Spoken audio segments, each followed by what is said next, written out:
জড় নই, মৃত নই, নই অন্ধকারের খনিজ। আমি তো জীবন্ত প্রাণ, আমি এক অঙ্কুরিত বীজ। মাটিতে লালিত ভীরু, শুধু আজ আকাশের ডাকে মেলেছি সন্দিগ্ধ চোখ, স্বপ্ন ঘিরে রয়েছে আমাকে। যদিও নগণ্য আমি তুচ্ছ বটবৃক্ষের সমাজে, তবু ক্ষুদ্র এ শরীরে গোপনে মর্মর ধ্বনি বাজে। বিদীর্ণ করেছি মাটি, দেখেছি আলোর আনাগোনা, শিকড়ে আমার তাই অরণ্যের বিশাল চেতনা। আজ শুধু অঙ্কুরিত, জানি কাল ক্ষুদ্র ক্ষুদ্র পাতা উদ্দাম হাওয়ার তালে তাল রেখে নেড়ে যাবে মাথা। তারপর দৃপ্ত শাখা মেলে দেব সবার সম্মুখে, ফোটাবো বিস্মিত ফুল প্রতিবেশী গাছেদের মুখে। সংহত কঠিন ঝড়ে দৃঢ় প্রাণ প্রত্যেক শিকড়, শাখায় শাখায় বাধা প্রত্যহত হবে জানি ঝড়। অঙ্কুরিত বন্ধু যত মাথা তুলে আমারই আহ্বানে, জানি তারা মুখরিত হবে নব অরণ্যের গানে। আগামী বসন্তে যেন মিশে যাব বৃহতের দলে, জয়ধ্বনি কিশলয়ে সম্বর্ধনা জানাবে সকলে। ক্ষুদ্র আমি তুচ্ছ নই, জানি আমি ভাবি বনস্পতি। বৃষ্টির মাটির রসে পাই আমি তারিত সম্মতি। সেদিন ছায়ায় এসো হানো যদি কঠিন কুঠারে, তবুও তোমায় আমি হাত ছানি দেব বারে বারে। ফল দেব, ফুল দেব, দেব আমি পাখিরও পূজন, একই মাটিতে পুষ্ট তোমাদের আপনার জন। ছোটবেলা থেকেই ছিলেন অন্তর্মুখী স্বভাবের মানুষ। স্কুলের পড়াশুনোয় মনোযোগ ছিল না বিশেষ, কিন্তু বাড়িতে পেয়েছিলেন সাহিত্য চর্চার অনুকূল পরিবেশ। তাই অল্প বয়স থেকেই পড়তেন ভিন্ন স্বাদের নানান বই। শুধু তাই নয়, 9-10 বছর বয়স থেকেই ছড়া ও কবিতা লিখে সকলকে আশ্চর্য করে দিতেন। বিশেষত মায়ের অকস্মাৎ মৃত্যুর পরে তার মনের দুঃখ বেদনা, হৃদয়ের অনুভূতি প্রকাশের অবলম্বন হয়ে ওঠে কবিতার পাতা। আজ রাতে যদি শ্রাবণের মেঘ হঠাৎ ফিরিয়া যায়, তবুও পড়িবে মনে চঞ্চল হাওয়া যদি ফেরে কবু হৃদয়ের আঙিনায়, রজনীগন্ধা বনে তবুও পড়িবে মনে। বলাকার পাখা আজও যদি ওড়ে সুদূর দিগঞ্চলে বন্যার মহাবেগে, তবুও আমার স্তব্ধ বুকের ক্রন্দন যাবে মেলে মুক্তির ঢেউ লেগে বন্যার মহাবেগে। বাসর ঘরের প্রভাতের মতো স্বপ্ন মিলায় যদি বিনিদ্র কলরবে, তবুও পথের শেষ সীমাটুকু চিরকাল নিরবধি পার হয়ে যেতে হবে বিনিদ্র কলরবে।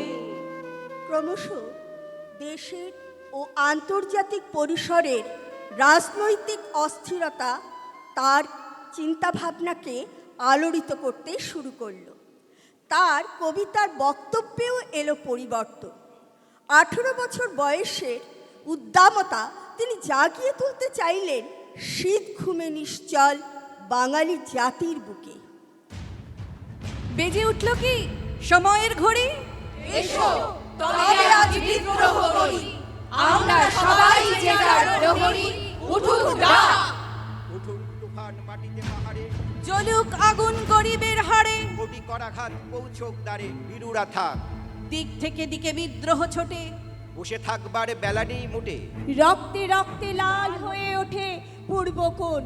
দেখো ওপরে আজ আছে তারা, ভাসাবো আকাশে আকাশে তারা, সারা দুনিয়াকে দেখে সেই তারা ছড়ানো ধান। জানি রক্তের পেছনে ডাকবে সুখের গান, জানি রক্তের পেছনে ডাকবে সুখের গান।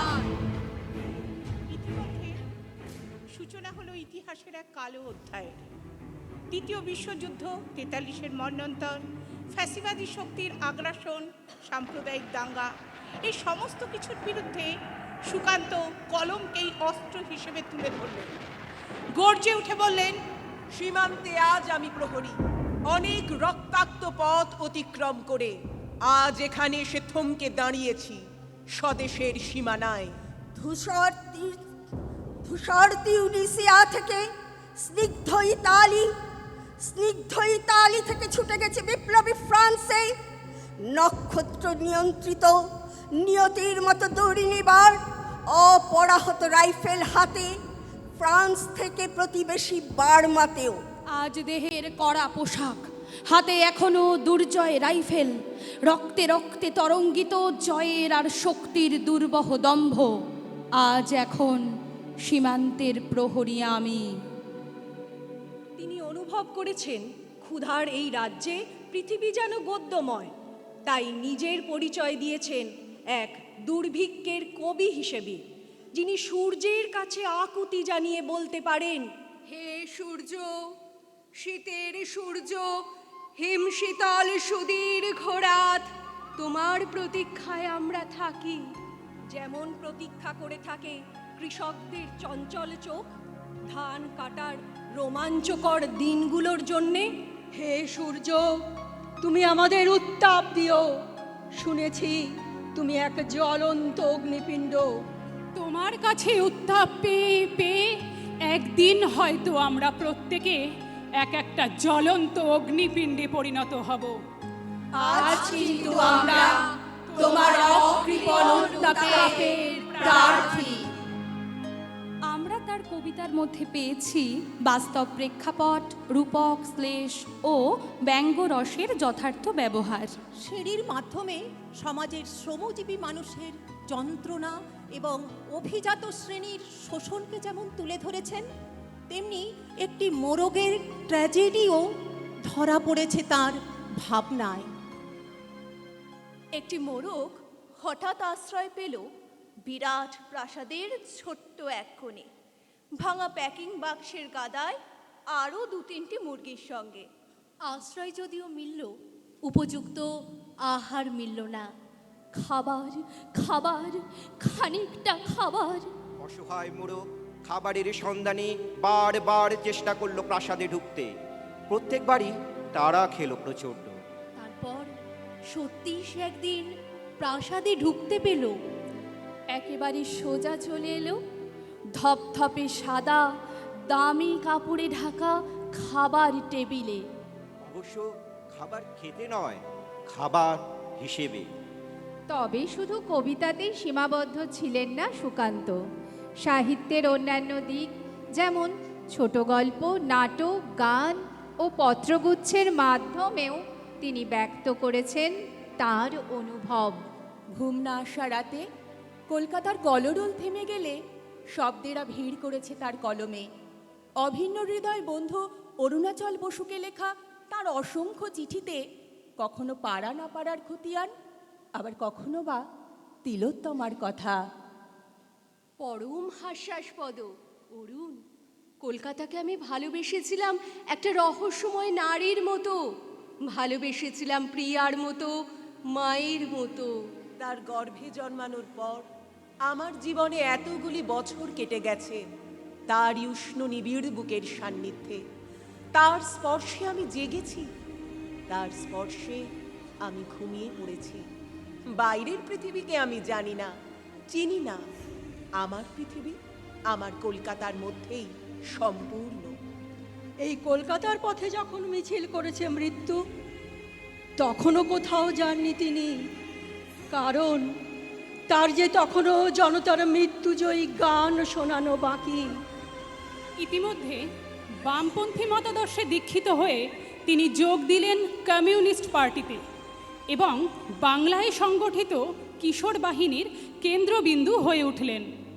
তার মেজ বৌদিকে একবার চিঠিতে লিখেছিলেন, আমি যে জনতার কবি হতে চাই, তাছাড়া কবির যে বড় কথা আমি কমিউনিস্ট। কমিউনিস্টদের কাজ কারবার সব জনতা নিয়েই। একসময় পার্টির কাজের অতিরিক্ত চাপ, খাওয়া দাওয়ার নিত্য অনিয়ম তাকে এক মারণ ব্যাধির দিকে ঠেলে দিল। মনীন্দ্রলাল বসুর বিখ্যাত গল্প সুকান্ত, সেই গল্পের নাম অনুসারেই তার নাম রাখা হয়েছিল। কিন্তু কেউ কি ভাবতে পেরেছিল সেই গল্পের নায়কের মতো যৌবনের সূচনাতে তাকেও ক্ষয়রোগ গ্রাস করবে? নাকি তিনি নিজেই পেয়েছিলেন কোনো পূর্বাভাস?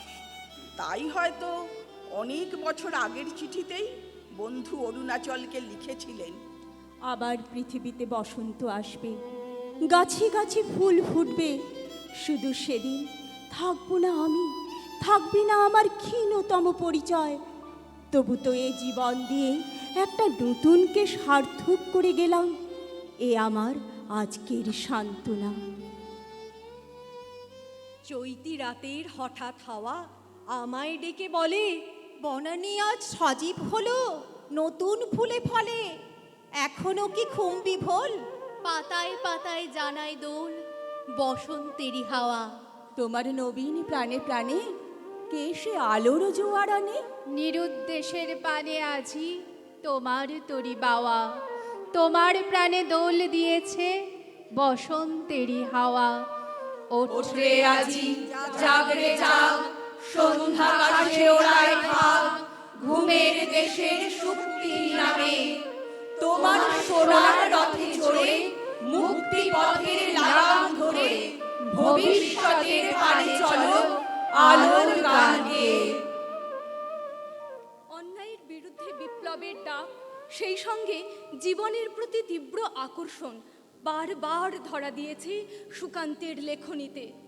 সাধারণ মানুষের কথা তিনি প্রকাশ করেছেন সহজ সরল ভাষায়। তার কবিতায় বারে বারে যে আমির প্রসঙ্গ উঠে এসেছে, সে আসলে সমাজে শোষিত নিপীড়িত আপামর জনগণের প্রতীক। তিনি চেয়েছিলেন এই পৃথিবী হোক আগামীর বাসযোগ্য ভূমি। নবজাতকের হাতে ভবিষ্যতের ছাড়পত্র তুলে দিয়ে সুকান্ত রয়ে গেলেন ইতিহাসের পাতায়, যে পাতার প্রতিটি অক্ষর আজও শতবর্ষ পরেও তার আদর্শ ও জীবনবোধে অনুপ্রাণিত করে চলেছে আমাদের। এসেছে নতুন শিশু, তাকে ছেড়ে দিতে হবে স্থান। জীর্ণ পৃথিবীতে ব্যর্থ, মৃত আর ধ্বংসস্তূপ পিঠে চলে যেতে হবে আমাদের। চলে যাব, তবু আজ যতক্ষণ দেহে আছে প্রাণ, প্রাণপণে পৃথিবীর সরাবো জঞ্জাল। এ বিশ্বকে এ শিশুর বাসযোগ্য করে যাব আমি, নবজাতকের কাছে এ আমার দৃঢ় অঙ্গীকার। অবশেষে সব কাজ সেরে আমার দেহের রক্তে নতুন শিশুকে করে যাব আশীর্বাদ, তারপর হব ইতিহাস।